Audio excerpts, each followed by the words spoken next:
Rais Museveni waliamua yapitie katika ardhi yetu na katika bandari yetu. Tunampongeza Rais Museveni na tunampongeza na kumwombea kwa Mwenyezi Mungu Rais wetu marehemu Dr. John Pombe Magufuli kwa kazi aliyoifanya ambayo imewezesha tuwe hapa siku ya leo. Vile vile tupo hapa Mheshimiwa Rais kutokana pia na ujasiri wa uongozi wako Mheshimiwa Rais wetu Samia Suluhu Hassan kuhakikisha kwamba kazi hii inaendelea, mikataba inasainiwa na wananchi wananufaika na fursa zinazotokana na mradi huu. Mheshimiwa Rais, kongamano hili ni matokeo ya maelekezo yako kwetu kwamba tufanye jitihada zote kuwaelimisha wananchi wa nchi zetu mbili kuhusu mradi wenyewe, fursa zilizopo na namna ya kuzifikia na kunufaika nazo.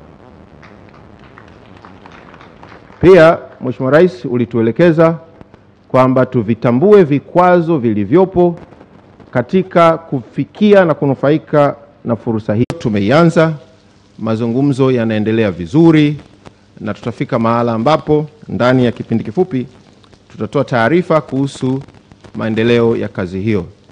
Imani yetu ni kwamba mara baada ya kukamilika kwa mradi huu, ukichanganya shariki kwenye sekta ya nishati duniani itabadilika.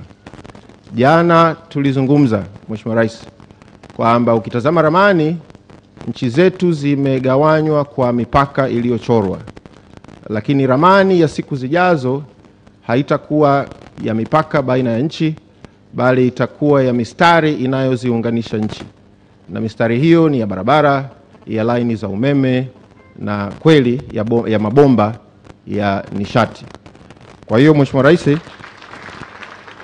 Rais, nchi zetu mbili zinachora ramani mpya duniani ya kuziunganisha na kuwawezesha wananchi wetu na nchi zetu kuendelea kwa haraka zaidi na kupata manufaa makubwa zaidi. Kwa hiyo kwa heshima na taadhima naomba niishie hapa. Nawashukuru sana kwa kunisikiliza. Asanteni sana.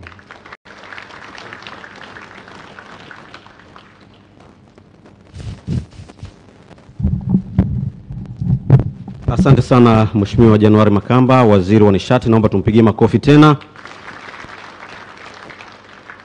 Mheshimiwa Rais, kwa ridhaa yenu sasa naomba nimkaribishe Mheshimiwa Ruthi Nankabirwa, Waziri wa Nishati na Madini wa Jamhuri ya Uganda. Karibu Mheshimiwa Waziri.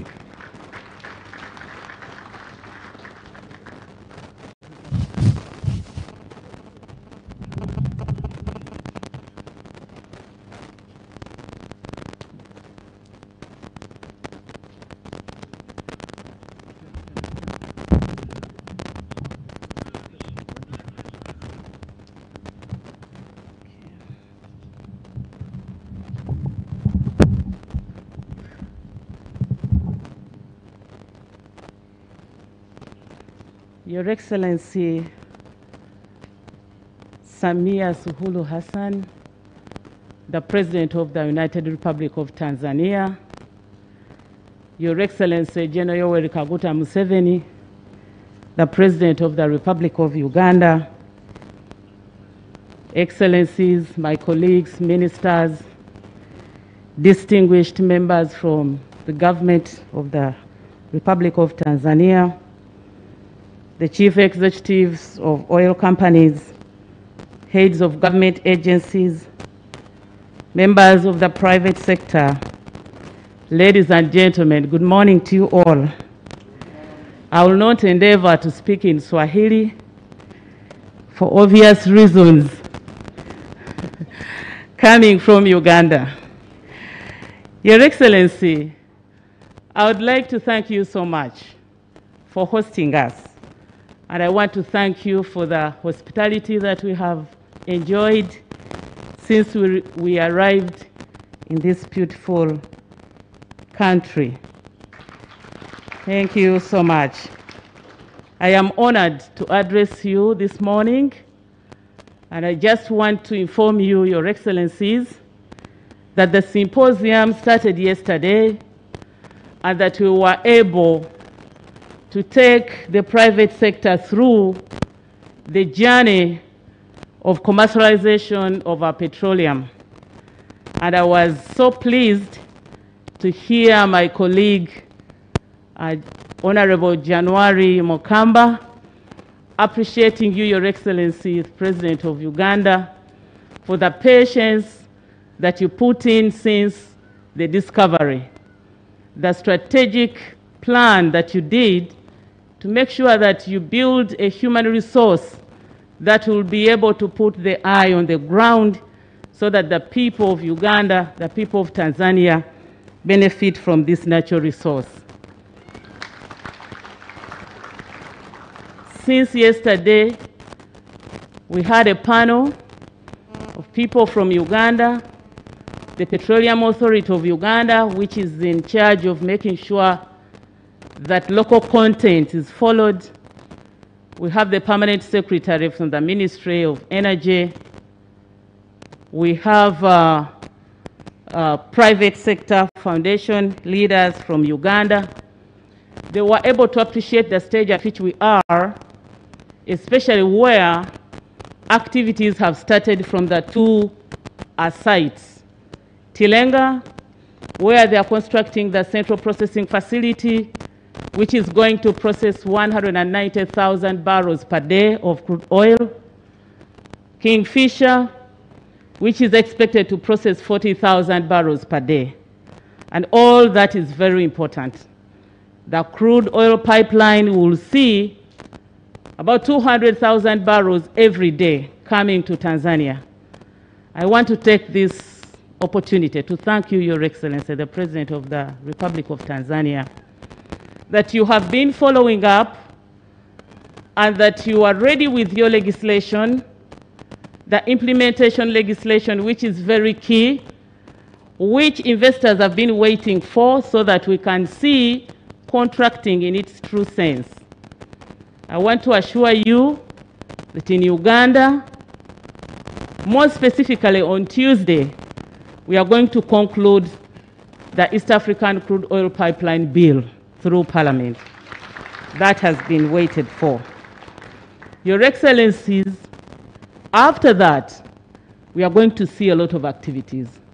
Therefore, what we have been informing investors is to make sure that they make joint ventures, because this facility is for both of us.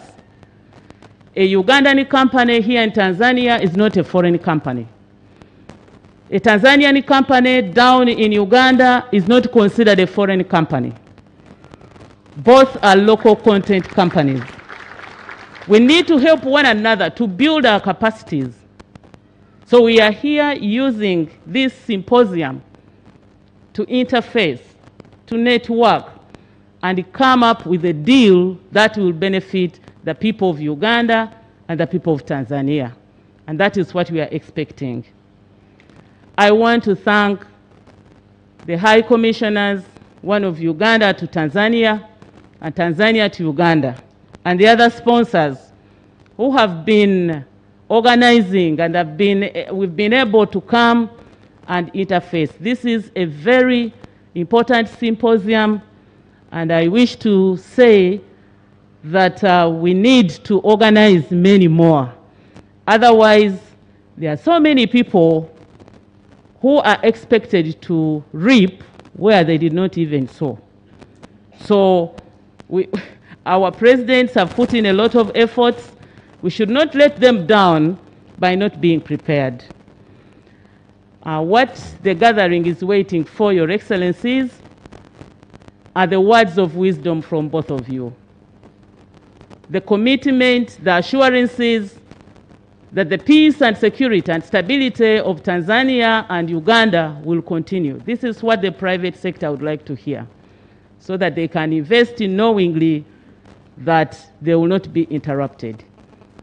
I would therefore not like to waste a lot of time, but to stop here and thank you so much for the opportunity and pledge my commitment in working with my brother and brothers and sisters from Tanzania to make sure that we don't let you down, to make sure that we don't injure the long relationship that the two countries have built for a long time, for God and my country. Thank you very much.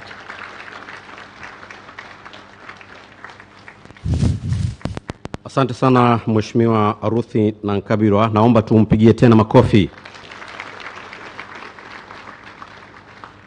Mheshimiwa Rais, kwa ridhaa yenu sasa naomba nimkaribishe Bwana Patrick Mweheire, mwenyekiti wa chemba ya madini na petroli kutoka nchini Uganda, ili aweze kufanya summary ama kwa kifupi kile ambacho jana waliweza kujadiliana katika mkutano wao huo au kongamano la jana. Karibu sana.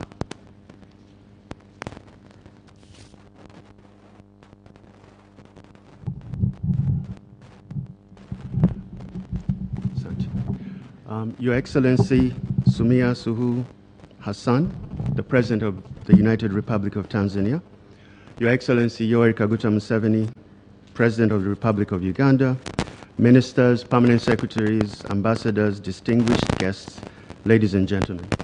My name is Patrick Mweheire. I am the current chair of Uganda's Chamber of Mines and Petroleum, but my day job is the Regional Chief Executive for Stanbic Bank, looking after 6 countries: Tanzania, Kenya, Uganda, Ethiopia, Malawi, and South Sudan.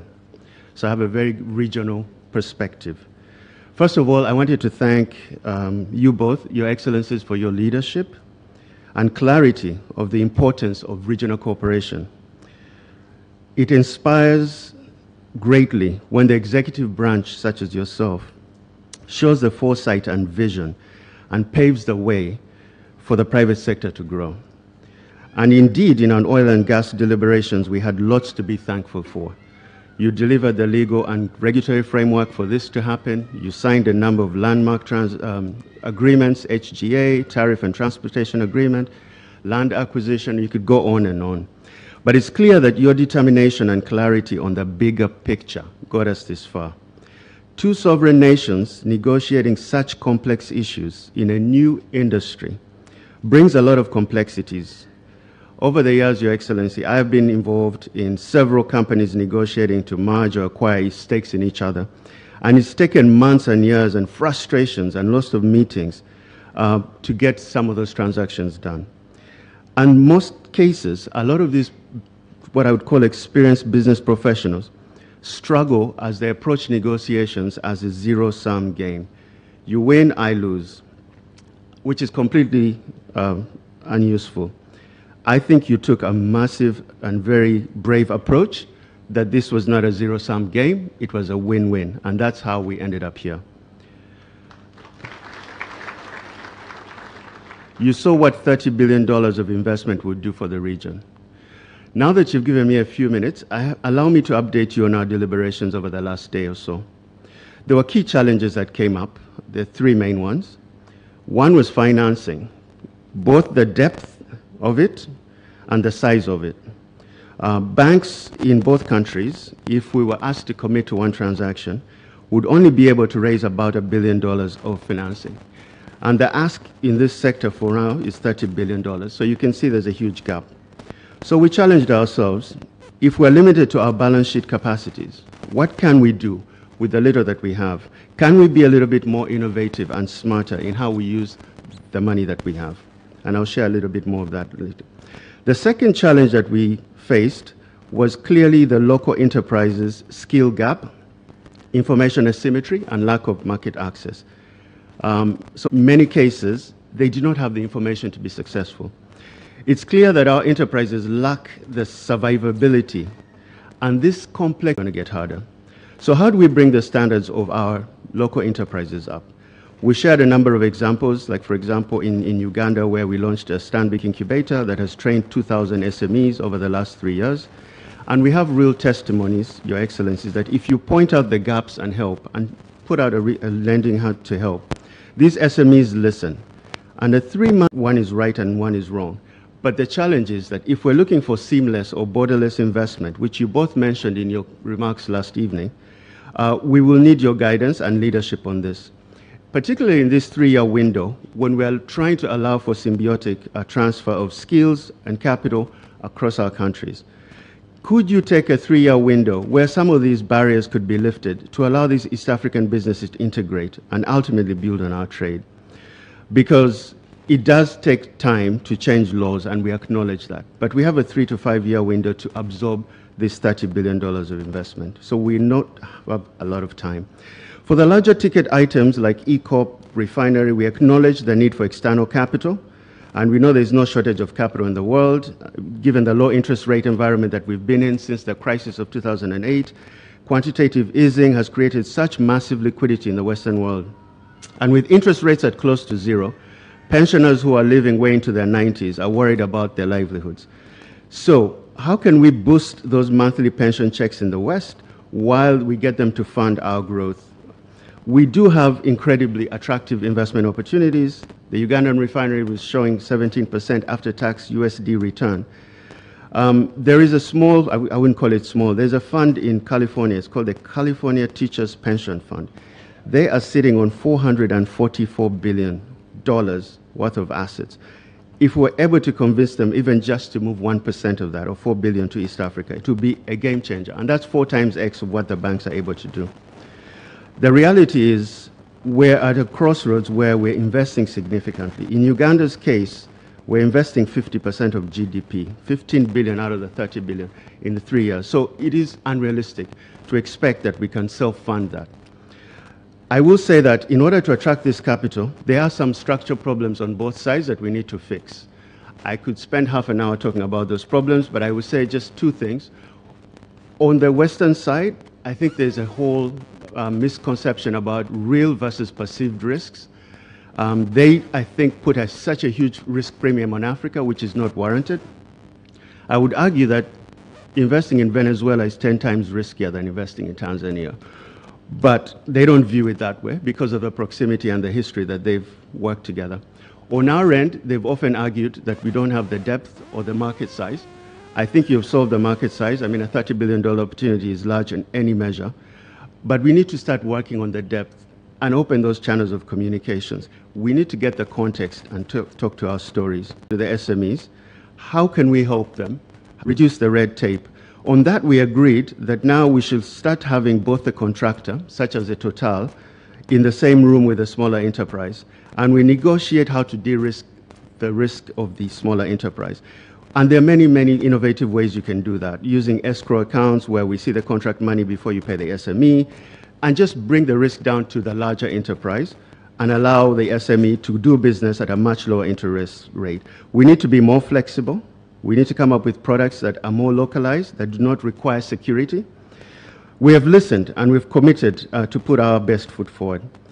As a regional bank, I have asked my team, because in some ways we're aligned in my goal. My goal is to build a regional bank and not to have 6 independent banks. So I've been tasking my teams on how we can move collateral across borders. Could we take Tanzanian collateral for a Ugandan transaction and the vice versa? Then lastly, on the issues of skills gap and uplifting of SMEs, we're committed to bringing some of the best practices that we've seen that have worked, create portals of information to kill the information asymmetry, create linkages for market access so they can sell their products by bringing in some of these large corporates and introducing them to them.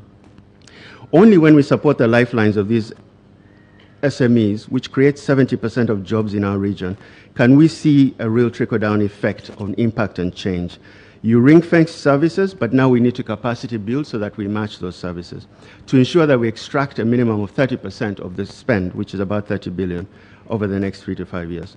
Private sector coordinating with the public sector to ensure this works is key. In conclusion, Your Excellencies, we are at a critical juncture. The executive branch and the public sector, through your leadership, has displayed great courage. You are leading the baton, you're handing over the baton to the local private sector to harness these opportunities, and we welcome that challenge. Our request is that we view these next 2 to 5 years as a transition period that will require a lot of agility. Please keep your communication lines open for us. The multiplier effect of a dollar investment into a local company versus going into a foreign company cannot be overstated.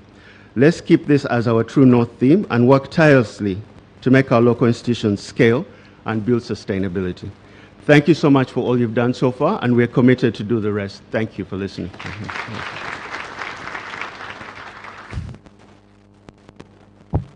Asante sana Mheshimiwa Patrick Wehere kwa maelezo hayo. Mheshimiwa Rais, kwa ridhaa yenu sasa naomba nimkaribishe Bi Angelina Ngalula, mwenyekiti wa taasisi ya sekta binafsi hapa nchini, ili naye aweze kueleza yale yaliyokubaliana na yatokanayo na kikao chao. Karibu. Your Excellency Samia Suluhu Hassan, President of the United Republic of Tanzania, Your Excellency Yoweri Kaguta Museveni, President of the Republic of Uganda, Honorable Kassim Majaliwa, Prime Minister of the United Republic of Tanzania, Honorable January Makamba, Minister of Energy for Tanzania, Honorable Ruthi Nankabirwa, Minister of Energy and Mineral Development for Uganda, Honorable Ministers, Deputy Ministers, Permanent Secretaries present here today from Tanzania and Uganda, High Commissioners, Honorable Amos Makara, Regional Commissioner for Dar es Salaam, Head of Government Institutions from both countries, Patrick Mweheire, Chairman of Uganda Chamber of Mines and Petroleum, members of the private sector from Tanzania and Uganda, members of the media, invited guests, members of the press, ladies and gentlemen, na wasalimu kwa jina la Jamhuri ya Muungano wa Tanzania na jina la Jamhuri ya Uganda. Your Excellencies, on behalf of the private sector in Tanzania, TPSF, and the Private Sector Foundation of Uganda, let me also extend a warm welcome to you all to this year Tanzania Oil and Gas Symposium 2021 with the theme of enhancing private sector participation in the oil and gas sector. We thank you very much for making time to be with us today. Despite your busy schedule, your presence here today is a strong indication that the spirit of East African cooperation is alive and thriving. Karibuni sana. Your Excellencies, distinguished guests, ladies and gentlemen, yesterday, the 27th of November, our two business communities held a very fruitful discussion under the theme of enhancing private sector participation in the oil and gas sector. The objective of this symposium were to provide a platform for networking, learning and sharing experiences and opportunities within the oil and gas industry projects. It was also an opportunity to identify key strategies that can enable partnership and joint venture between Ugandan and Tanzanian private sector actors. To facilitate public-private sector dialogue on issues that affect the implementation of local content in the oil and gas industry projects. I wish to thank you, all participants, for their effective participation and constructive contribution in the symposium. Your Excellencies, my role today is to highlight key areas which were identified at the symposium.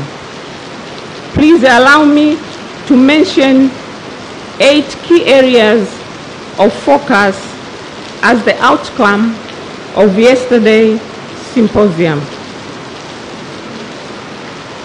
Your Excellencies, the first focus area is private sector collaboration.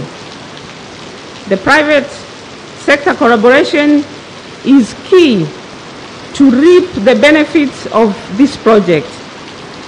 The emphasis from yesterday's meeting was to ask large local companies, small and medium enterprises across the different sectors and create opportunities along the value chains. For example, a company that will be awarded a tender to supply food to the project should create an agri-value chain for agri-processor and small farmers along the corridor. Your Excellencies, the second key focus is for the private sector in Tanzania and the private sector in Uganda to collaborate and work with members in ensuring adequate training on standard and HSE, health, safety, and environment management. Companies participating in this project and other future projects to put emphasis and investment in ensuring they acquire necessary international certifications required for this project. And as an apex bodies, we will ensure that we facilitate such training for the benefit of the private sector to be internationally competitive. Your Excellencies, the third key focus area is public and private collaboration on the core services in this project. The private sector should collaborate with key government institutions, such as Tanzania Port will work with relevant clusters to develop and lead awareness campaign along project areas. Your Excellencies, the fifth key focus area is the awareness of joint venture opportunities between Tanzania and Uganda with large, medium, and small enterprises. Capital skills and technology transfer are key. This may not be available in some entities, but may be available through joint ventures. Your Excellencies, the sixth key focus area is compliance capacity on project standards and requirements. Competence and quality are key to accessing the project opportunities, in particular for SMEs, as most of the SMEs lack the capacity to project standards and requirements. PSO, capacity building initiative, and those of other training institutions must be geared to building the capacity of registered vendor, suppliers to meet project standards and compliance requirements. Your Excellencies, the seventh key focus area is skills. There is skill mismatch, mainly among our youth, risking our youth losing most of their employment opportunity to foreigners. Our universities and education institutions should work with private sector to understand skills that are required for this project and other projects, and to be able to empower graduates with employability skills. Your Excellencies, the 8th focus area is access to affordable finance for SMEs, which my colleague had already spoken about it. This is key to facilitate participation in a viable project opportunity. We encourage banks to develop affordable SMEs products along the ring-fenced goods and services identified in the host government agreements. Your Excellencies, we recognize that some of challenges are beyond private sector ability to address them. These are mainly regulatory in nature, and they include the inclusivity of private sector, pre-contract negotiation and during negotiations. This will enable sufficient preparation of the private sector in terms of training, finance, and infrastructure investment. Another area that the private sector would ask for government intervention is on mutual recognition agreements, MRA. It has been agreed but not yet been ratified by member countries, and this has been a hurdle for movement of professional services between our two countries. We kindly request our government to make headway and ratify these agreements. Intervention is on harmonization of fiscal and regulatory regime. The project is one across two countries, but tax regimes are different. We argue alignment on the tax regime, in particular of goods and services, and movement of people to avoid double taxation. Another area that the private sector would request for government intervention is on alignment of the local content. For example, in Uganda, local content is defined as a domestic value addition, while in Tanzania, it is defined in terms of local ownership. The private sector advised the government to harmonize the definition of local content on the two countries. Your Excellencies, distinguished guests, ladies and gentlemen, this is the time for action. We have had several ECOP meetings, private to private, public to public, public to private. It is now time to move for action. Your Excellencies, distinguished guests, ladies and gentlemen, let me again thank Your Excellency for making time to attend and your commitment to the success of this project for the benefit of our people in the region. A special thanks to the private sector of Uganda for giving us the opportunity to host this event in Tanzania, and I thank all sponsors without whom this event would not be possible. Your Excellencies, as we are descending towards the end of the year, I wish to take this opportunity on behalf of the Tanzania private sector and Uganda private sector to wish you a Merry Christmas and Happy New Year. Asanteni sana, kazi iendelee.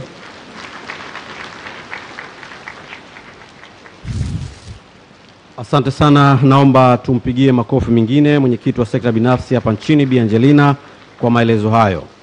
Mheshimiwa Rais, sasa kwa heshima na taadhima naomba nimuombe Mheshimiwa Yoweri Kaguta Museveni, Rais wa Jamhuri wa Uganda, ili naye aweze kutoa hotuba yake katika hafla hii ya ufungaji wa kongamano la wafanyabiashara wa Tanzania na Uganda.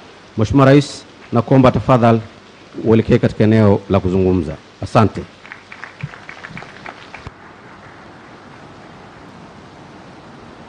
Mheshimiwa Samia Suluhu Hassan, Rais wa Jamhuri ya Muungano wa Tanzania, Mheshimiwa Waziri Mkuu, mawaziri, wafanyabiashara na watu wengine walipwa.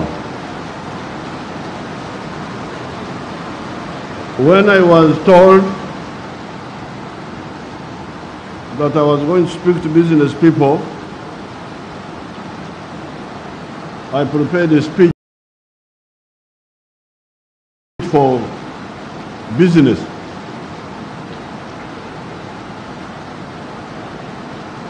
Then later on I was told to say, no, you are going to speak on oil. Oh, so I was wondering how to do it. But last night I asked permission from Her Excellency. She said, wewe sema maneno yako yote.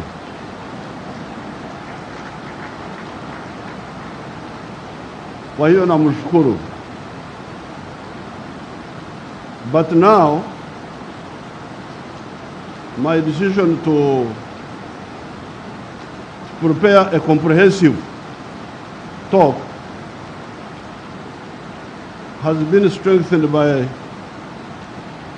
the confusion of my son, the one who was here. Mweheire, the one who was speaking, the one of the Stambik. Oh, he's very worried about this, about that.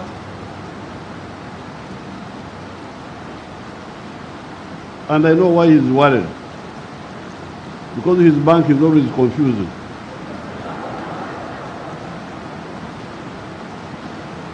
Because, anyway, let me go on with my speech.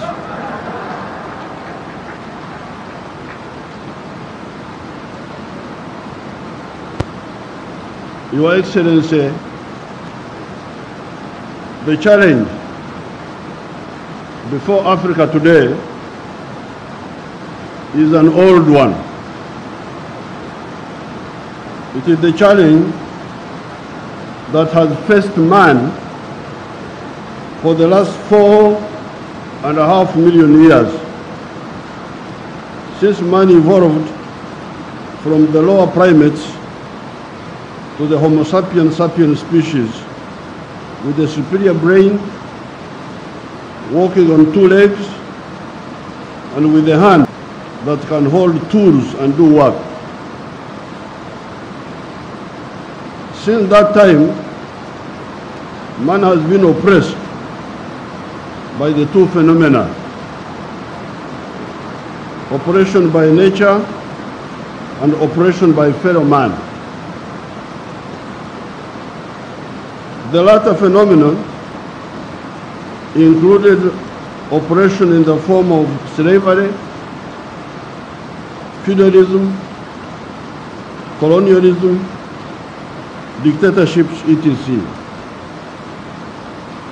The former included suffering from diseases, drought, hunger, floods, pests, etc. However, man, being the wise mammal he had become since 4.5 million years ago, he has been using his superior brain and his work-capable hands to find solutions to those oppressive phenomena. Starting with oppression by nature, man has been using 3 tools to ameliorate the situations. These have been science and technology, philosophy, and strategy. Science and technology meant understanding the laws of nature, such as gravity, pressure, magnetism, electricity, involves the understanding of man and his behavior, and on the side of economics, understanding what stimuli can make him work most devotedly or otherwise. The strategy involves arrangements that can assist or inhibit man in his efforts to create wealth and overcome poverty. Man everywhere has been making progress on the front of combating oppression by nature, but at different paces. Some zones of the world moving faster than others on account of some identifiable reasons. 1.5 million years ago, man invented fire. Fire enabled man to solve so many problems: to cook, to roast, to fry, to light, to warm oneself, etc. This enabled man to go from trees and start living in caves, which were more comfortable than the former, because he could now warm the caves, which were too cold for human habitation, and expel the darkness from the caves. 10,000 years ago, he started domesticating crops. And between 8,000 BC and 2,500 BC, he started domesticating animals, livestock. In terms of philosophy, societal ideas evolved from metaphysics, predestination, and so on, to the understanding of man's ability to influence his destiny by working. Meanwhile, especially in Europe, society was evolving.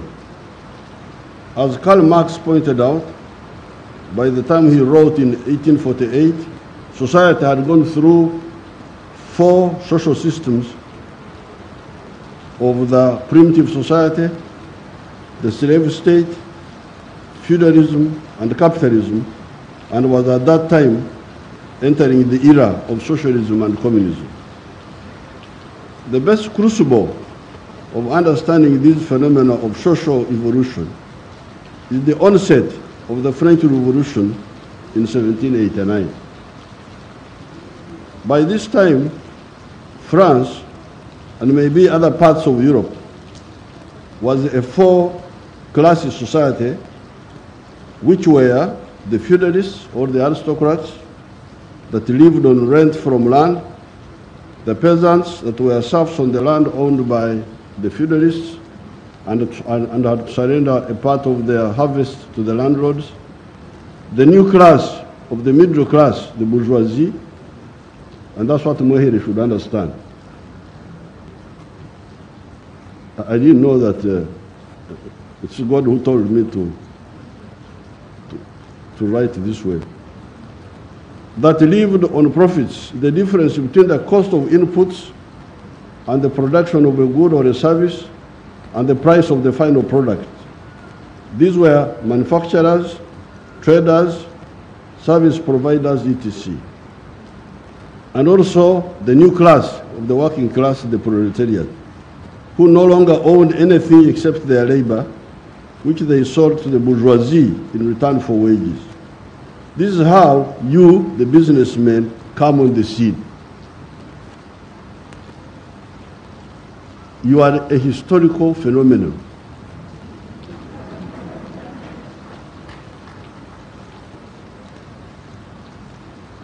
Because this is what developed Europe. Europe was changed by the middle class. All these other people were there, feudalists, kings, what have you, they were there, the Pope, they were there. But the new force in Europe, which made Europe go ahead and we stayed where we are now, was the middle class.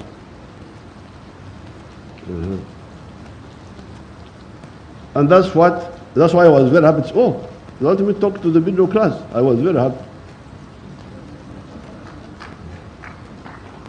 But then they said, no, you only talk about oil. I said, no, I can't talk about oil, because oil is just a small thing. The middle class is much bigger, as you will see in my argument. This new class, the bourgeoisie, caused a lot of changes in the world, good and evil. On the side of evil, you have imperialism. That was by the middle class. Imperialism. The slave trade, nani walikuwa wanauza watumwa ni wale wale.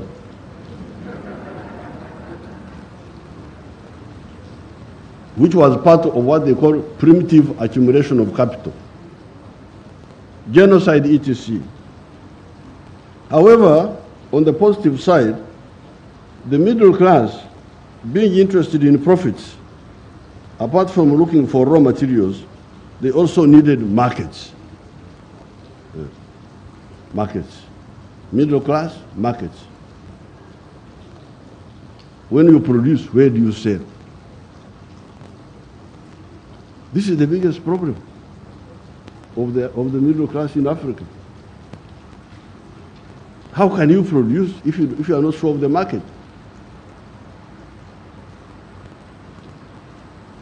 The more buyers you get, the better the business.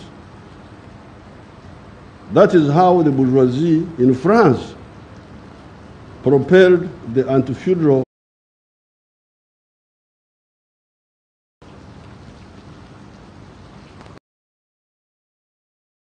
This, of course, disadvantaged the feudal lords. At whose expense?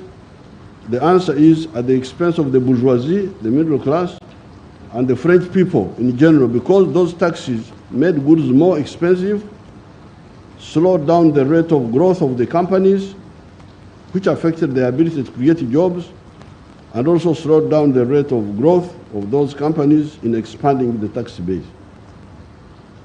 So, if the companies don't sell, they don't expand. If they don't, if they sell but not enough, and if they don't expand, how will they create jobs?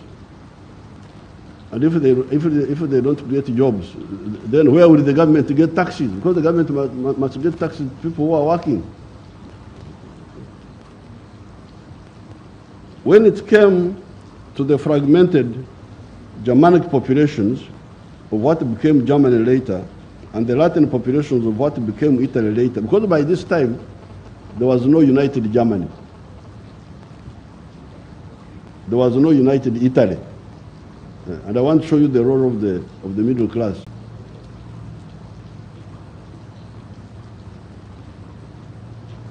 The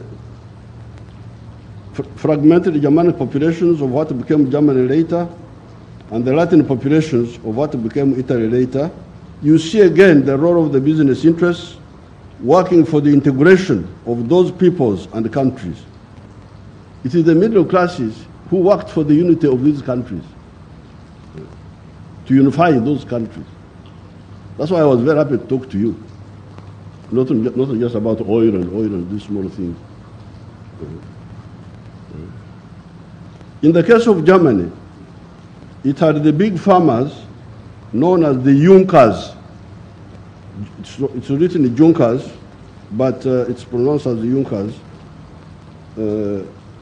In the German kingdom of Prussia, one of the 39 kingdoms into which the Germanic people were divided, that pushed for the unification of Germany.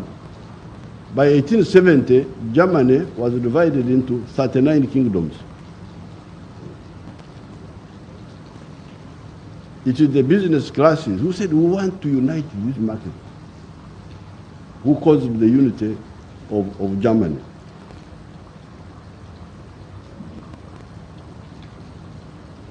That effort was achieved in 1870, following the Franco-Prussian War of 1870.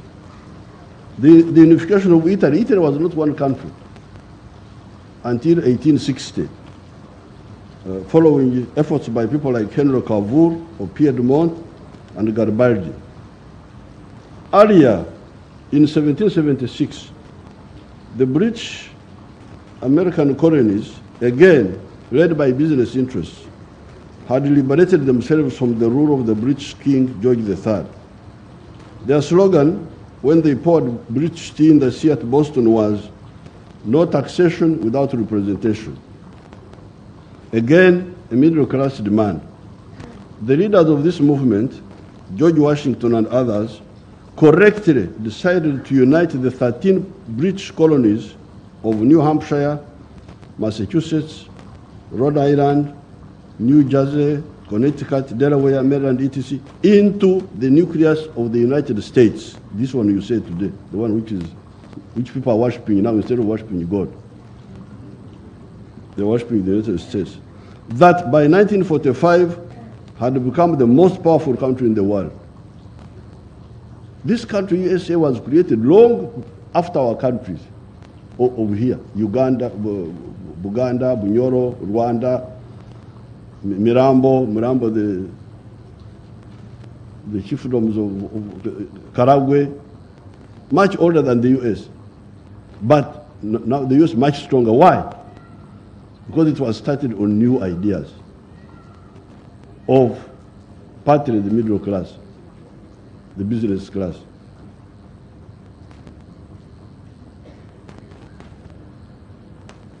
Just next door, you had the older Spanish colonies of Latin America and Brazil that had belonged to Portugal.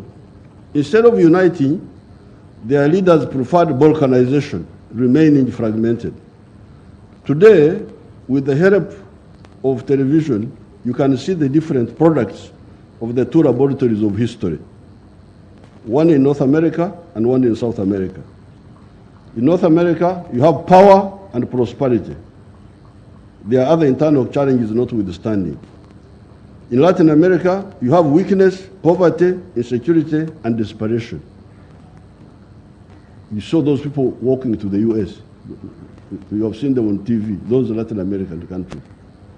Latin America is very rich in terms of natural resources. That's what I was saying last night. Mali asili sio biashara, natural resources. Natural resources are not business. They are not wealth. Latin America is very rich. A lot of water, a lot of forests, a lot of minerals, but people are very poor. Why? Because when you start a business in Honduras, it can't succeed. Honduras, El Salvador, Nicaragua, Panama. Huwezi kufaulu kibiashara in those fragmented markets. And one of the reasons, of course there are other reasons, but one of the reasons is you don't have enough market. You don't have enough market.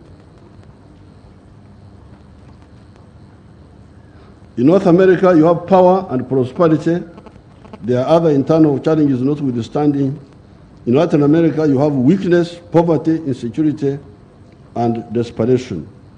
You have seen on television thousands of desperate people walking on foot for thousands of miles, going to the success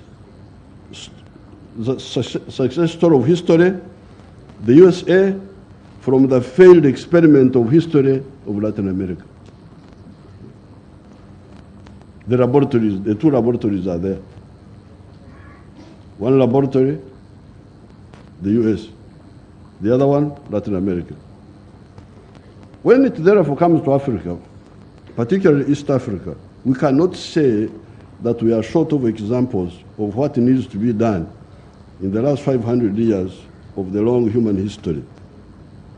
The question is, if you do not ensure the availability of some factors, including the availability of a large market, how will business grow? Secondly, the question is, if business does not grow, how will you create jobs? How will you ensure the production of goods and services that you need to import substitution and also for export promotion? How will you expand the tax base to get enough money for the government to provide adequate services to the people, including the building of the infrastructure itself.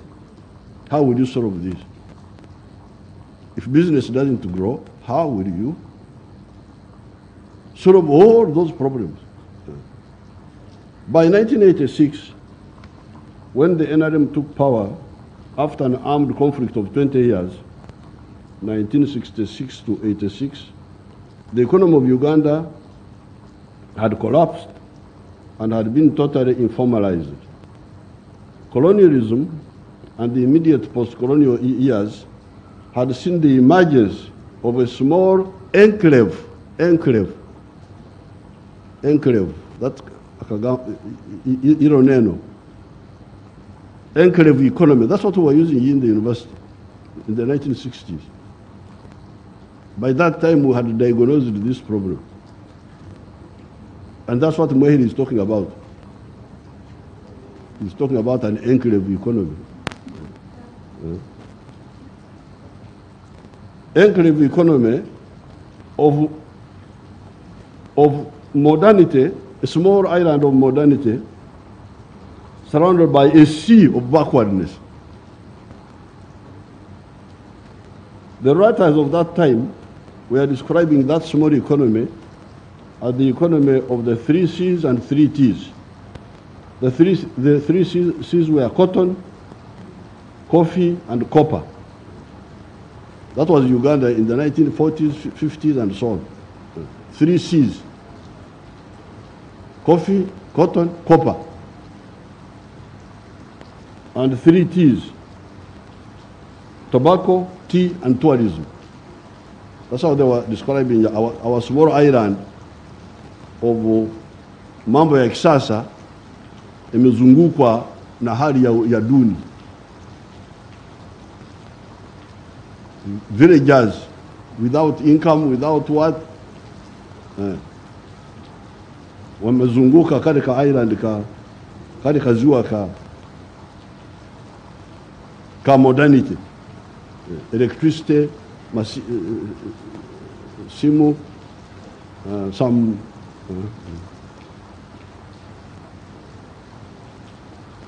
these were copper, cotton, and cotton. It was only by 1986, 2 of the 3 C's had totally collapsed. These were copper and cotton.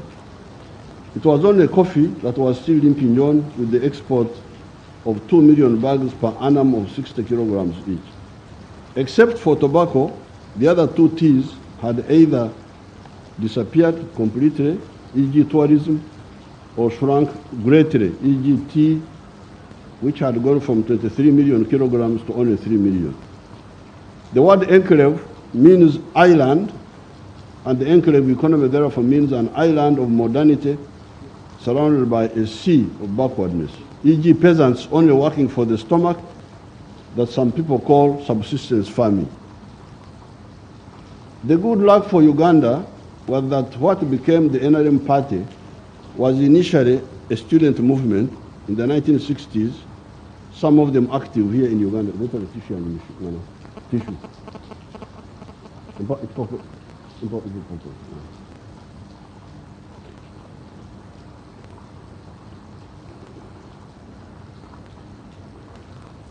During that long period, tissue.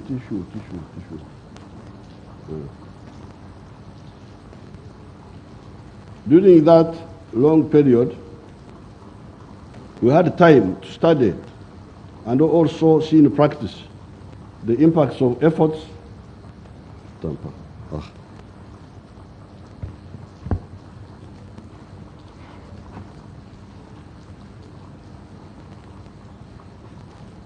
During that long time, we had had time to study and also see in practice the impact of efforts for socio-economic transformation, positive and negative, by the different policy stimuli or disstimuli, if we can coin such a word. On account of that, especially our decision to encourage the private sector in Uganda, including bringing back the Indians who Idi Amin in his ignorance had expelled, our being socialists notwithstanding, has enabled the economy of Uganda to grow at the rate of 6.5% per annum for the last 35 years. The economy could have grown much faster if it was not for the opportunists among us, the careerists, and the corrupt among us. This limited growth has transformed Uganda from a land into a land of surpluses, while in 1986 it was a land of shortages. We had shortages of sugar, salt, soap, textiles, paraffin, etc. The whole economy had been informalized into a magendo, speculation, black market, and shortages economy. It is now the opposite. Everything is in surplus: sugar, milk, maize, bananas, soap, other industrial products such as cement, steel bars, cooking oil, etc. The problem is the market. In order for these businesses to continue growing, we must access more of the internal market by the population acquiring more purchasing power, because part of the problem is that the people don't have money in their pockets, so they don't buy. That's one problem. The goods are there, but they don't buy enough. And also our manufacturers deepening the industrialization process. Although we say we have surplus milk today, our production having grown from 200 million liters in 1986 to now 2.8 billion liters, it is on account of Ugandans drinking only 60 liters of milk per person per annum. If they were drinking the recommended 210 liters per person per annum, Uganda, with its 43 million people, would need today 9 billion liters of milk per year. We are now crying, maziwa yamezidi, maziwa yamezidi. Maziwa yako wapi? 2.8 billion. But why? The Ugandans are not drinking enough. They are drinking only 60 liters per person per year, while WHO is recommending 210 liters to make sure that you have teeth in your mouth.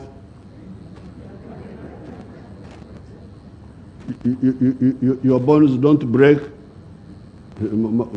Mifupa imepasuka kwa sababu huna calcium ya kutosha. So although we are now fighting with Tanzania, buy our milk. We have excess milk. Tanzania buy, Kenya buy, Rwanda, but actually the internal market is still there, but it is dormant. Why? Because they don't have money in their pocket. Why? That's another story. Hence, the question of oversupply would not arise. Apart from the purchasing power, there is the issue of deepening industrialization. Ugandans have been crying with the issue of sugar. Tumekuwa tunagombana na jirani zetu juu ya sukari. Majirani wamekataa kuchukua sukari yetu. Marehemu bought some 20,000 from us, and the Kenyans have been buying, but there is still a surplus. But you will see that it is also an artificial surplus. Ugandans have been crying with the issue of surplus sugar and surplus sugar cane in some parts of Uganda. Why? It is because Ugandans presently consume 380,000 tons of sugar per annum, while our production is currently 550,000 per annum. This is, however, sugar for chai only. Hii ndio wanazungumzia. Wanasema wameendelea sana, wako na sukari ya chai. How about industrial sugar for use by Coca-Cola, for pharmaceutical industries, like children's syrups? You know, the children, when you give them medicine, you don't give them either the one which is bitter. You give them syrup. That is from sugar. Lakini hawa Waganda hawajatengeneza hiyo sukari. Sukari wanazungumzia ni ile ya chai peke yake.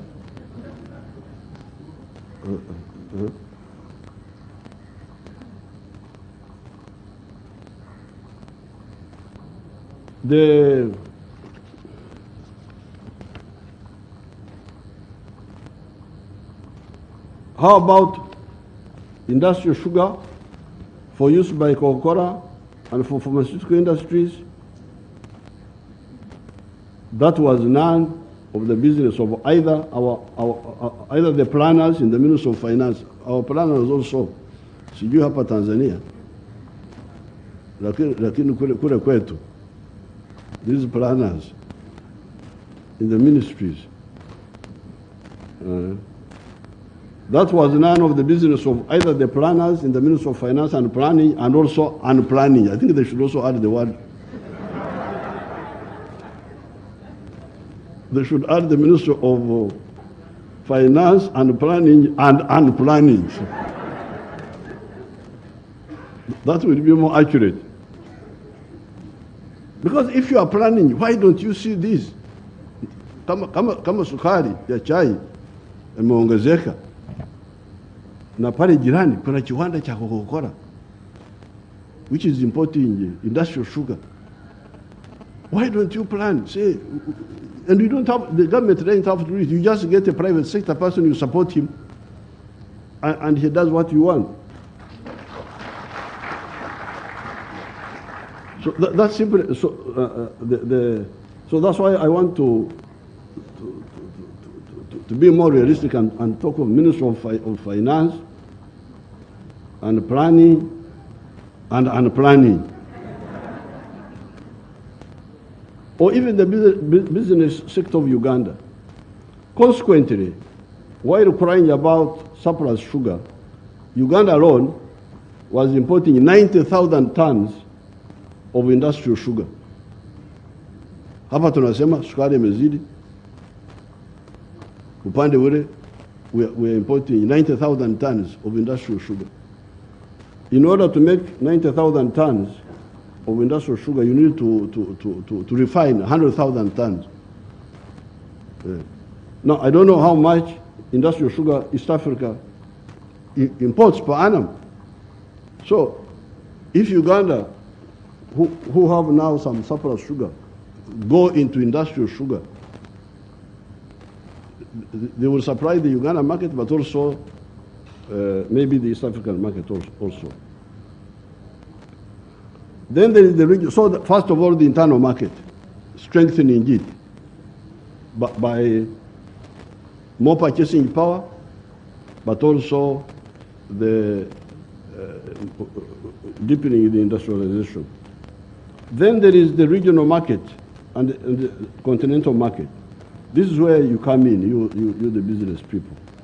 You really need to work with the political class to unequivocally support both the economic and the political integration of East Africa and Africa.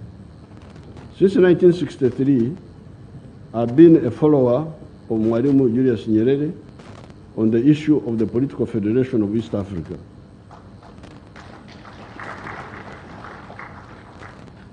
My staff later on will give some newspaper which I had sent one to Marehemu.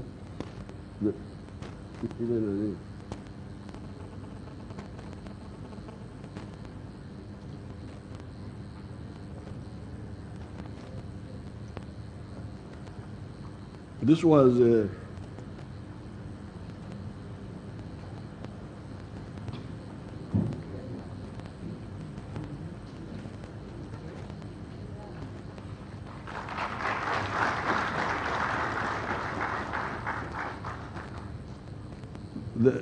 I had. They will give you a copy. That paper was 1963.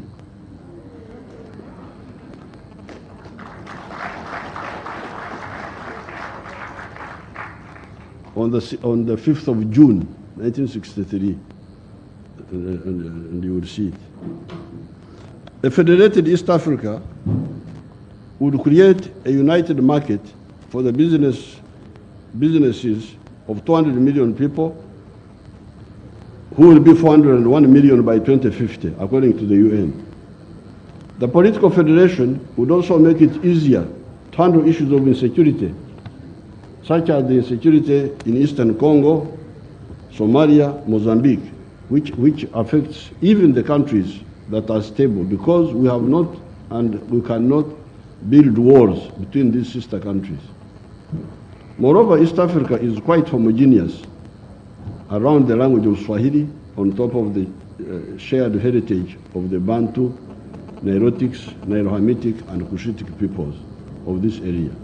Last night, Her Excellency talked of Ntungamo of Biharamulo, I think, that area. But the district where I was born in Uganda is called Ntungamo, in Uganda. And it is from the verb kutungama, when you go up. I think Swahili will say kupanda. Lugha za kule kwetu, kupanda is kutungama. When you go down, is okushuma. I think that's how you have got to Rusumo. You know that Rusumo, the other one in Burundi, Rwanda there, Rusumo, when you are going down, okushuma, when you are going down. So, hawa ni watu wa, sisi ni watu wa moja. It is these similarities and ancient linkages that should enable East Africa to achieve maximum unity in the form of political federation and economic integration. Then we'll go to the CFTA, the Continental Trade Area. I do not agree with Muammar Gaddafi, nor with Nkrumah Osajefo, nor did Mwalimu, on the issue of one government for the whole of Africa. At the continental level, you do not have the same similarities like you have in respect to East Africa and Central Africa. You may even have some irreconcilable contradictions that would not permit the maximum level of integration. However, the common market of Africa is possible and desirable. It would give business a market of 1.4 billion people today that will grow to 2.5 billion by 2050. The two levels of integration, political and economic for East Africa, as well as economic for the whole of Africa, will create a bloc with which we can negotiate durable market access internationally with the USA, China, EU, Russia, India, Japan, Indonesia, etc. You remember the world is Mpankuwe. Give me so that I give you also. Reciprocity. Why all those efforts? Why do we, the freedom fighters, who have been following Mwalimu since the 1960s, why do we insist on this? Why do we continue talking about this? It is on account of our search for prosperity. If the African societies are going to be prosperity, how will they be prosperous? They can be prosperous through business. Business, what does business need? Market. How do you get the market?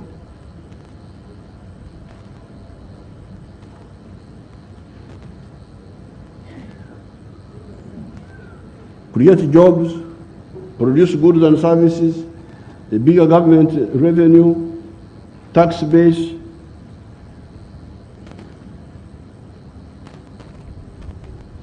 strategic security, strong armies that are able to ensure security and defend us against any and all enemies of whatever potential, taking advantage of our similarities, linkages, and a common history. In my view, this is part of the historical mission of the genuine business class of Africa. Otherwise, if we build a Latin America instead of a United States of America in Africa, we shall condemn our children to the sort of miseries you see in Latin America and even the Middle East, not to mention the harvest time for problems in Africa of today, Mali, Burkina Faso, Libya, Central African Republic, Somalia, Eastern Congo, Mozambique, etc. When we talk of business class, of the middle class, of the bourgeoisie, we should not forget that some of the middle class groups play a parasitic role in backward economies. China has within 70 years gone from being number 56 in the world in 1951 in the size of its economy to being number 2 today on account of the accuracy in analysis. Both Mao Zedong and Deng Xiaoping correctly disassembled the middle class into 4 types, if I remember correctly.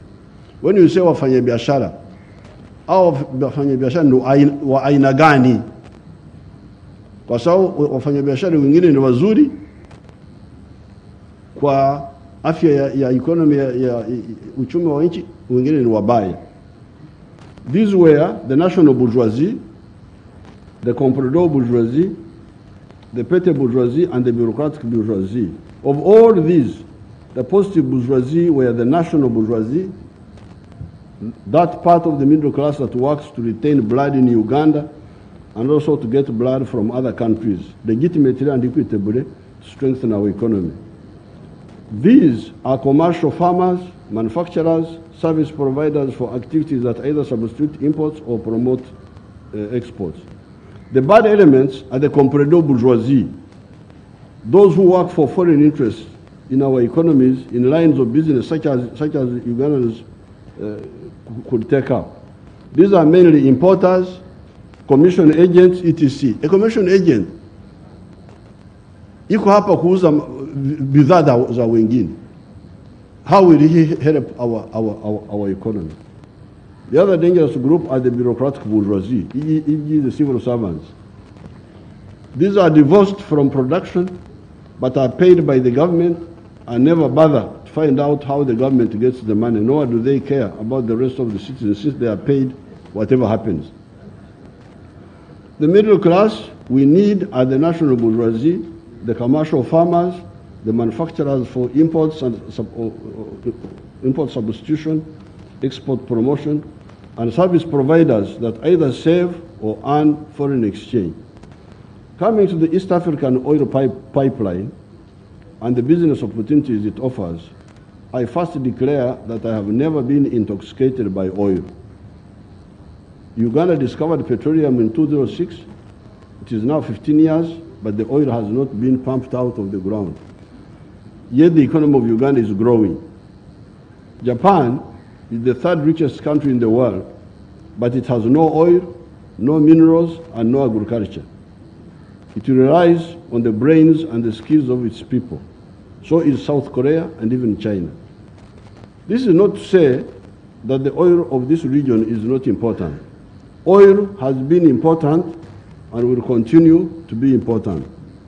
Oil transformed the very poor countries of North Africa and the Middle East into very affluent societies on account of the petrodollars that started flowing in that area following Gaddafi's activism for higher oil prices and the Arab-Israeli War of 1973. There is now awareness that some uses of petroleum generate gases that create a blanket effect in the atmosphere that warms the temperature of the globe, melts the ice sheet and the glaciers, and causes the seas to rise and unpredictable rain patterns. That, however, is not the fault of oil. It is the fault of the misusers. Uganda, therefore, supports the movement towards cleaner energy sources, hydro, solar, wind, geothermal, and even nuclear, and we are preparing for all. 2 points are, however, clear. First of all, we shall use fossil energy for another 40 years. So you don't have to worry that the oil is about to run out of demand, because as I will show, there will always be demand for oil. In fact, although I'm never an opportunist, I cannot avoid not seeing an opportunity for some of us that have entered the nightclub when the notice for banning nightclubs was proclaimed. New nightclub goers will not book in, and hence we shall have the nightclubs to ourselves. You see, this campaign against oil is actually good for us, because many companies are fearing to invest in new oil ventures. But for us who are already there in the nightclub, since oil is still in demand, the price is now going up. I hear it has now gone to 83 cents, $83. Could this not be the reason for the price of oil going up? The climate salvation efforts are targeting correctly the use of coal for power generation and the internal combustion engines that should be replaced by electric engines. These are not the only uses of oil. There are safer uses of oil, and these are car tires. Car tires. These synthetic tires are much stronger than the rubber ones. So even if they stop the use of petrol to drive cars, the need for car tires will remain. And the petroleum tires are much better than the ones of natural rubber. So that one will never go away. And it doesn't pollute. You can tell me whether it pollutes the atmosphere at all. Secondly, chairs and car seats. My people use another word which I cannot follow, upholstery or something like that. But me, I prefer to call them chairs. Car chairs made of oil. Polyester. Hii shati ambayo nimevaa 65% is polyester. Ukiwa unataka a shirt which is very strong and easy to clean, the one of 65 polyester, 35 cotton. Ndio nimevaa hapa.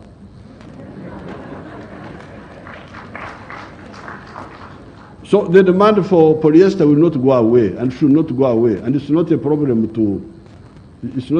to the environment. Nasikia madawa, medicine, that also oil is used in medicine. I don't know how. I've never taken any oil for medicine, but bitumen, asphalt, kupiga lami, is lami.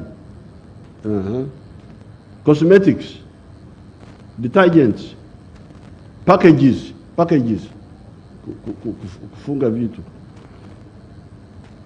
Here, the environment issue is no longer greenhouse gases, but waste disposal. If we can get a waste disposal, a good waste disposal policy, then the oil will be here forever.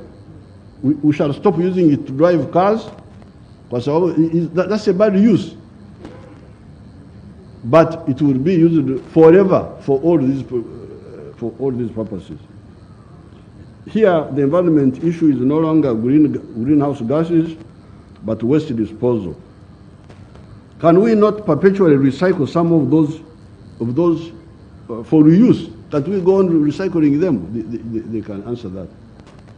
Therefore, Tanzanians, Ugandans, all the global citizens, the East African pipeline business is a good, durable business.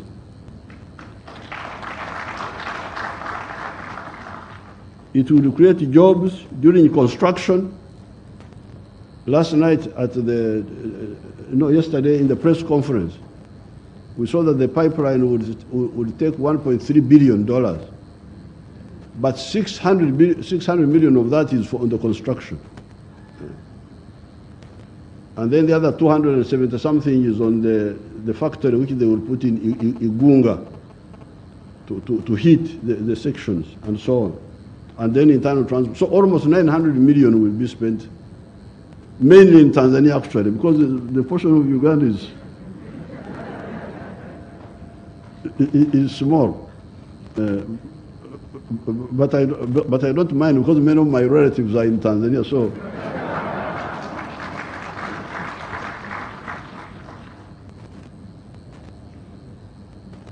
Other service providers will also be able to supply. Now, the crying of Mwehide, you see, I don't want to divert myself, but what he's talking about is the enclave economy. In Uganda, with these wonderful people, some of them are here, the politicians, forget about the civil servants, those ones are out of the question.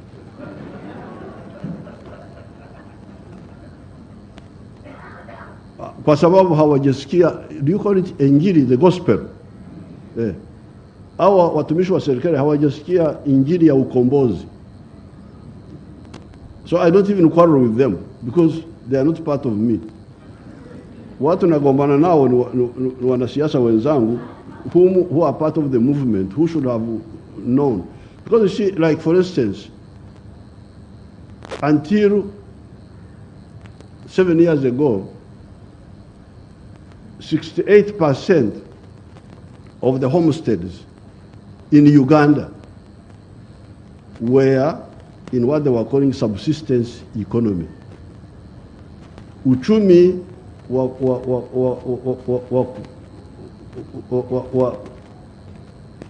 to produce for the stomach only.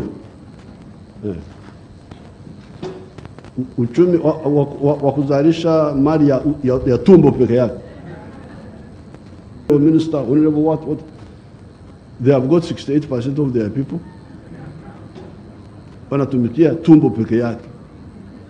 So what this young man is saying, this Yoweri is the son of my schoolmate. If 68% of the people are out of the economy, out of the money economy, then what do you expect? What that Stanbic Bank should be working for? Okay, work for oil, all right. But also work to get the 68% into the money economy. That's what we should be working about. So when this young man comes here, pension funds in California, I don't know where.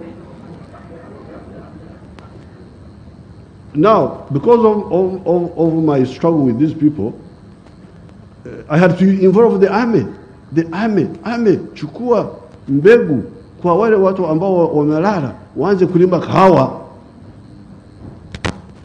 Because of that struggle now, recently, they brought a new, you call it takwimu? Is it called takwimu? Statistics. They brought a new takwimu to her. Now, manyumba, these are households. Manyumba ambayo bado yanalala ni 39 kwa 100 from 68. You can imagine. Up to 2013, when I involved the army, 68% of the Ugandans were just watazamaji wa mpira. As far as the economy is concerned. So, now how can you bring pipeline, what? But how will they come? They're outside. You should bring them in.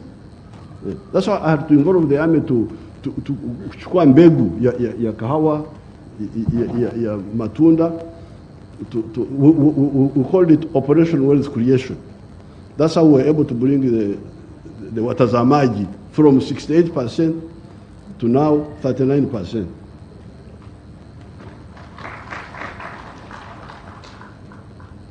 So I think we should look at that along all this whole pipeline. That's what I was discussing with Her Excellency yesterday about mifugo, kwa mfano.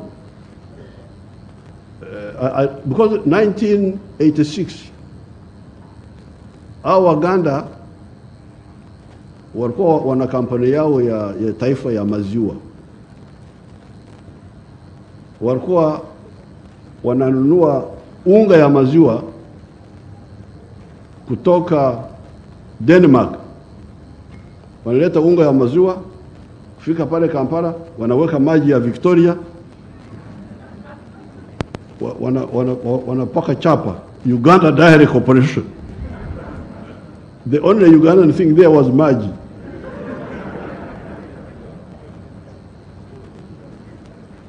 But because of the struggle now, you hear that they have more milk now, surplus, so what they call surplus milk. So I think here along this route, if there are people who are just asleep, manyumba, we should wake them up. produce maziwa, so that maziwa chakula, so that they sell to these to our wafanyakazi. I'm about to finish. I'm very sorry, Your Excellency.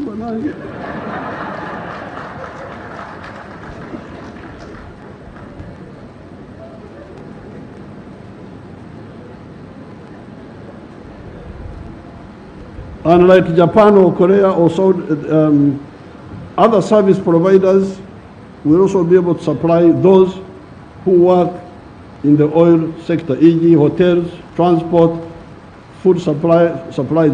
Unlike Japan or Korea or Saudi Arabia, who either do not have oil or only have oil, East Africa has got everything.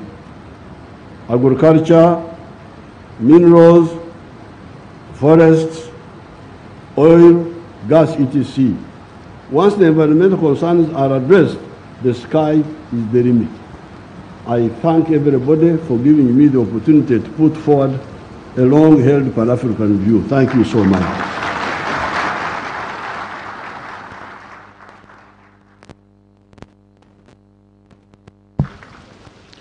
Asante sana Mheshimiwa Yoweri Kaguta Museveni, Rais wa Jamhuri ya Uganda. Kwa mara nyingine tena niombe tumpigie makofi Mheshimiwa Rais.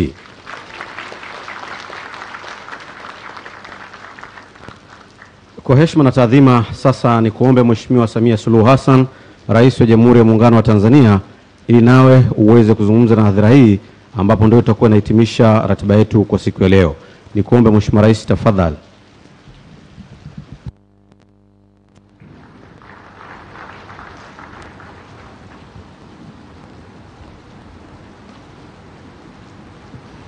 Na kushukuru MC.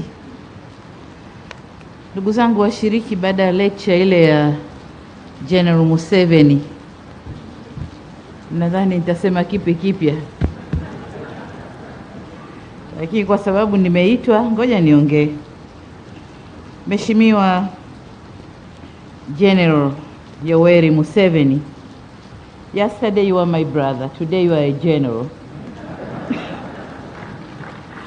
Rais wa Jamhuri ya Uganda, Mheshimiwa Waziri Mkuu wa Tanzania, waheshimiwa mawaziri mliopo toka Tanzania na Uganda, waheshimiwa makatibu wakuu mliopo hapa toka nchi zetu mbili, waheshimiwa mabalozi na wakuu wa mashirika Umoja wa Mataifa mliopo, jamii ya wafanyabiashara kutoka Tanzania na Uganda, viongozi mbalimbali mliopo, wanahabari, mabibi na mabwana, na wasalimu kwa jina la Jamhuri ya Muungano wa Tanzania, na wasalimu kwa ushirikiano na Uganda. Your Excellency, allow me at the outset to express my gratitude to you, Your Excellency, for taking time out of your busy schedule to be here today to participate in this business symposium, which focuses on the progress and development of the oil and gas sector, including the ECO project, as well as discussing the mechanisms and conducts business is being done in our two countries and how to promote it. Your Excellency, the President, I would like also to extend my appreciation for the organizers of this event, both from the government and the private sector. The event of this kind brings synergy between our two governments and the private sector community, who are part and parcel of our overall mission to have an equitable and developed society. We in Tanzania are very happy with your constant push and unwavering support and commitment to the realization of the strategic Eastern African crude oil pipeline project for the mutual benefit of our two countries.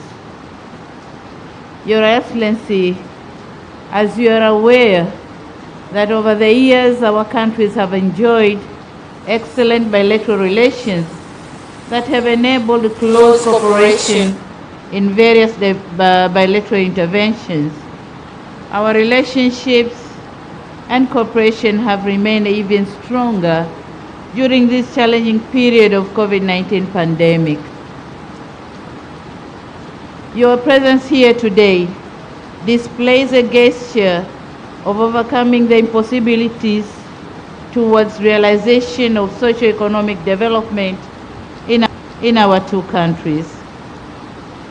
Your Excellency, we thank you for the incredible lectures you have delivered here today. That was incredible. You have taken us years universities when we were taught on the basic economics, capitalism and economic development in Europe and America. That was our topic in university, early years in the universities. But then you have taken us through the new economic order, technologies and issues and environment.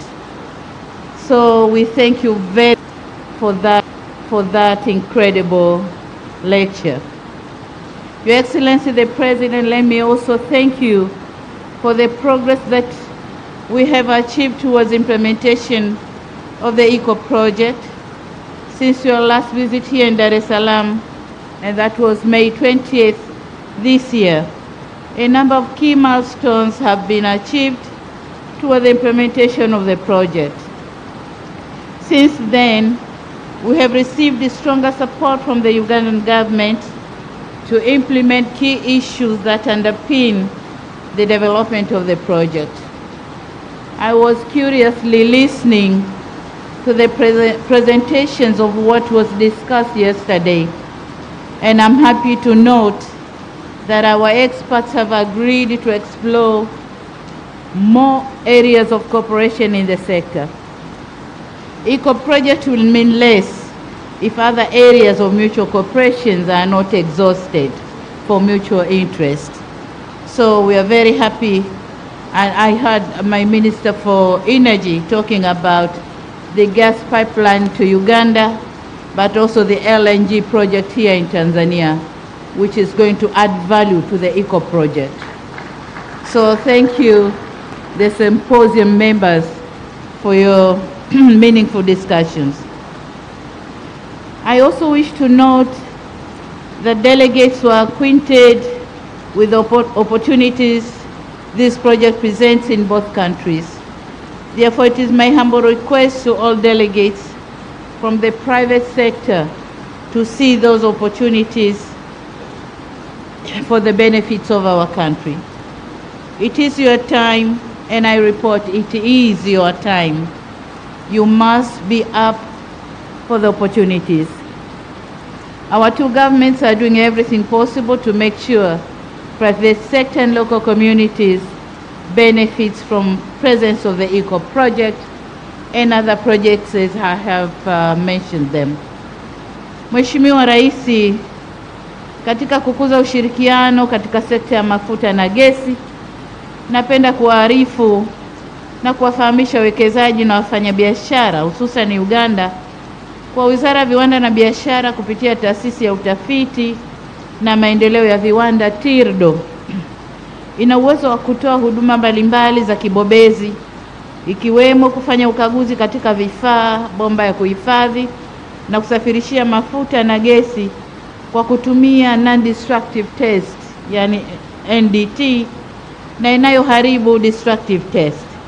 Kuchomelea ambako kwenye sekta hii ya mafuta na gesi kunahitaji weledi na umakini wa hali ya juu wakati wa ujenzi, usimamizi na marekebisho.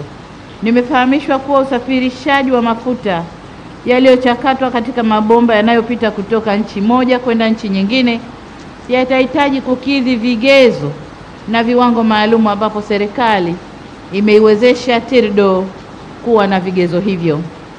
Aidha, TIRDO inatoa huduma ya mafunzo ya ufundi wa kitaalamu kwa wachomeaji, yani certification of professional welders, ambapo wahitimu wataweza kukubalika au kutambulika kimataifa katika shughuli za kuchomea vitu mbalimbali ikiwemo vifaa vya mafuta na gesi. na ni matumaini yetu kwamba kile kiwanda cha Igunga watakao kwenda kufanya kazi pale ni mafundi waliofundishwa na TIRDO. Na hapa Mheshimiwa Rais, kwa kuwa hili ni kongamano la wafanyabiashara, hatuna budi kuzungumzia uwekezaji katika nyanja nyingine ili kufanya biashara ya mafuta iendane na biashara nyingine. Katika eneo la uwekezaji, Tanzania na Uganda tumejitahidi, lakini bado jana tulikubaliana kwamba hatujafanya vizuri sana, tuendelee kujitahidi. Lakini tunapozungumzia uwekezaji, ni lazima uendane na maendeleo endelevu ya kiuchumi na mifumo inayoimarishwa katika kujenga uwezo wa uzalishaji wa ndani wenye kuunganisha juhudi za kila sekta ya uchumi, yani forward and backward linkages, kumudu kwa kiwango kikubwa cha mahitaji ya soko la ndani na ushindani wa bidhaa kutoka nje. Nchi zetu zimejaliwa kuwa na rasilimali au maliasili nyingi ambazo hazijatumika ipasavyo. Amesema Mheshimiwa Rais hapa, kuwa na rasilimali au maliasili nyingi sio lazima uwe tajiri. Kwa sisi tunazo nyingi, lakini hatuko matajiri kwa sababu hatujazitumia ipasavyo kwa madhumuni ya kukuza uwekezaji. Hivyo basi ni muhimu kuendelea kuvutia uwekezaji katika nyanja mbalimbali, ikiwemo viwanda vinavyotumia malighafi za ndani, hususan kwenye sekta za kilimo na maliasili, viwanda vinavyozingatia fursa za kijiografia, viwanda vinavyotumia nguvu kazi zaidi ili kuzalisha ajira, viwanda vinavyoendana na ukuaji wa miji, viwanda vitakavyozalisha bidhaa kukidhi mazingira ya biashara na kuwekeza zaidi kwenye rasilimali watu, na viwanda vinavyozaa viwanda vingine. Viwanda hivyo ni kama vile vya mbolea na kemikali kama alivyovitaja Mheshimiwa Rais hapa, vinavyotokana na byproducts za mafuta lakini pia gesi. Mheshimiwa Rais, kwa upande wa Tanzania, nafarijika kusema kwamba jitihada tulizochukua katika kipindi kifupi cha takriban miezi 8 zimeweza kuleta chachu ya kuongezeka kwa uwekezaji nchini, na kumekuwa na usajili wa miradi ya uwekezaji na kuongezeka kwa idadi ya ajira zinazotarajiwa kutokana na miradi iliyoandikishwa. Maboresho na jitihada yamepelekea pia kupungua muda wa upatikanaji wa vibali vya kazi kwa kuondoa urasimu, na hivi sasa hata ndani ya siku moja mwombaji anaweza kupatiwa kibali kupitia mfumo wa kielektroniki, yani e-permit. Mfumo huu unaruhusu pia upatikanaji wa kibali cha ukaazi, resident and work permit, katika kadi moja. Kabla ya hapo kibali kilikuwa kinachukua miezi 6 au zaidi. Maombi mengi yalikuwa yanakataliwa baada ya mwombaji kulipa a non-refundable fee. Sasa tumehisi hii haiko sawa, tumerekebisha na sasa mambo yanakwenda vizuri. Tumefanya pia marekebisho ya sheria ya kuratibu ajira za wageni, ambapo kwa sasa sheria inaruhusu mwekezaji kuingiza wataalamu hadi 10 kutoka idadi ya 5 ilivyokuwa kabla Oktoba 2021. Vile vile tumeanzisha kituo cha mawasiliano kwa uwekezaji katika kituo cha uwekezaji Tanzania, yani Tanzania Investment Call Center, ili kuhakikisha uundwaji wa mfumo wa ufuatiliaji malalamiko ya uwekezaji na kuwapatia taarifa sahihi. Kituo hiki kimeanzishwa na kinafanya kazi kwa ufanisi. Tunaendelea kufanya maboresho muhimu ya kimuundo na kisheria ili kuhakikisha urahisi wa kuanzisha na kufanya biashara na uwekezaji hapa nchini. Mheshimiwa Rais na ndugu wafanya biashara, pia tumeimarisha jitihada zetu za kutenga na kuendeleza maeneo maalum ya kiuchumi ili kurahisisha uwekezaji mkubwa katika sekta ya viwanda, kilimo, teknolojia na usafirishaji. Katika kufanikisha hayo yote, tutajenga na kuimarisha sekta binafsi ili ikue na kuweza kuakisi utashi wa kisera na malengo ya kitaifa. Hivyo sambamba na haki zinazotolewa, sekta binafsi ina wajibu wa kutekeleza majukumu yatakayoleta tija na kuweza kuendesha biashara kwa kufuata sheria, kanuni na taratibu za nchi, na hatimaye kuweza kulipa kodi na ada stahiki za serikali. Uzoefu unaonesha kuwa nchi nyingi duniani zimefikia viwango vya juu vya maendeleo kutokana na kutenga maeneo mbalimbali ya uwekezaji kupitia skimu mbalimbali kama vile Special Economic Zones, Export Processing Zones na nyingine za aina hiyo, kwa ajili ya kuhakikisha uwekezaji unakuwa kwa kasi na kukuza mauzo ndani na nje ya nchi. Tutaendelea kuhakikisha tunamaliza au kuondoa kabisa vikwazo vyote visivyo vya kikodi, yani non-tariff barriers, kuhakikisha usalama wa mitaji pamoja na uhakika wa kutengeneza faida kwa wawekezaji wanaowekeza Tanzania. Na kwa wafanya biashara wa Uganda, niwaambie kwamba hivi karibuni tutafungua ofisi ndogo ya mamlaka ya bandari mjini Kampala ili kusogeza huduma hizi karibu na nyinyi. Waswahili wanasema mteja ni mfalme, kwa nasi tunasogea kwa mfalme wetu Uganda. Lakini ndani ya ofisi hiyo tutaweka afisa kutoka kituo cha uwekezaji, ambao kwa wale wawekezaji watakaopenda kuja Tanzania wapate taarifa wakiwa pale. Mheshimiwa Rais, naomba sasa nitumie fursa hii tena kuwashukuru waandaaji wa kongamano hili pamoja na washiriki. Ni matumaini yetu kwamba kupitia kongamano hili litachochea zaidi uwekezaji na biashara kati ya nchi zetu mbili. Hivyo naomba kuhamasisha wawekezaji kutoka Uganda kuja Tanzania na Watanzania waende Uganda, kwa sababu tumesema hapa kwamba mipaka iliyopo iliwekwa na wale watu kwa madhumuni ya utawala, lakini sisi tunaweka mipaka mipya ya mabomba, ya gesi, ya mafuta, ya umeme, ya viwanda. Hiyo ndio mipaka yetu sasa. Kwa hiyo wafanya biashara mwe huru kwenda huko na kwenda huko. Mmoja wenu alisema hapa kwamba makongamano kama haya yaendelee, na ni kweli yaendelee, kwa sababu kule nyuma mlikuwa mnavutana, watu wa serikali huku, serikali kule, wafanya biashara na wafanya biashara. Badala ya kukaa na kuangalia vikwazo ni vipi na vipi tutaondosha, mlikuwa mna stick to vikwazo na kuvutana, kuwekeana kauzibe, asije na nyie msiende. Hiyo haisaidii upande wa Uganda wala Tanzania. La maana ni kuondoa vikwazo na wote tukasonga mbele. Kwa hiyo niwaombe mkutane tena mara nyingi, na jana nimewataka, mimi na Mheshimiwa Rais tumewataka watu wetu wa serikali, mawaziri, wakutane haraka kwenye ile tume yetu ya pamoja ushirikiano, waangalie changamoto tulizozizungumza jana ziondoshwe, ili nanyi wafanya biashara muweze kukaa kwenye nani zenu mkijua kwamba serikali imeondosha vikwazo, nanyi muondoshe vya kwenu, ili muweze kufanya kazi kwa haraka na tuone matokeo ya haraka. Wafanya biashara wa Tanzania ni mashahidi. Tulikuwa tunavutana hapa na Kenya, kila kinachokwenda hakipiti, hiki hakipiti na huku hakipiti, kule wakizuia, na mkoa wetu naye asema kuanzia leo hakipiti. Lakini tulikaa tukaelezana ukweli, tulikuwa tunachomeana kuku mipakani, dhambi tupu, viumbe wa Mungu, mnamwaga petroli mnachoma, haikuwa na maana. Lakini tumeondosha vikwazo, sasa biashara imekuwa mno.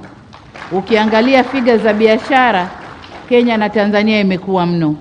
Tunataka biashara ikakue kwa upande wa Uganda pia, ikakue kwa upande ule pia. Mheshimiwa Rais amesema hapa, aliomba tununue, sisi tununue sukari kwake, lakini walisikia statement za waziri wetu kwamba hatutanunua, hatutakubali. Sasa that was nonsense. Mheshimiwa Rais, tutanunua sukari kutoka Uganda. Ndugu zangu, baada ya kusema hayo, niwashukuru na nimshukuru sana Mheshimiwa Rais kwa kuja kukubali kuwa nasi katika kongamano hili. Tunamshukuru kwa mambo mengi aliyotueleza. Kuna watoto wadogo wengi hapa ambao hawakupitia yale ambayo ameyaeleza, leo wameyajua, naomba wote tukafanye kazi kwa pamoja, tuendeleze nchi zetu. Asanteni sana na Mungu awabariki. Asante sana. Asante sana Mheshimiwa Rais kwa hotuba hiyo. Naomba kwa mara nyingine tena tumpigie makofi Mheshimiwa Rais tafadhali. Mheshimiwa Rais, Waheshimiwa marais, kwa niaba ya wafanyabiashara wa pande zote mbili, nichukue fursa hii kuwashukuru kwa kutenga muda wenu kwa kushiriki katika hafla hii ya ufungaji wa kongamano la wafanyabiashara wa Tanzania na Uganda. Na kwa hotuba hizo basi, Mheshimiwa Rais, na heshima sasa kusema kwamba ndio imetimisha hafla yetu kwa siku hii leo, na heshima kuweza kuwaruhusu kuendelea na ratiba nyingine. Nashukuru sana na asanteni.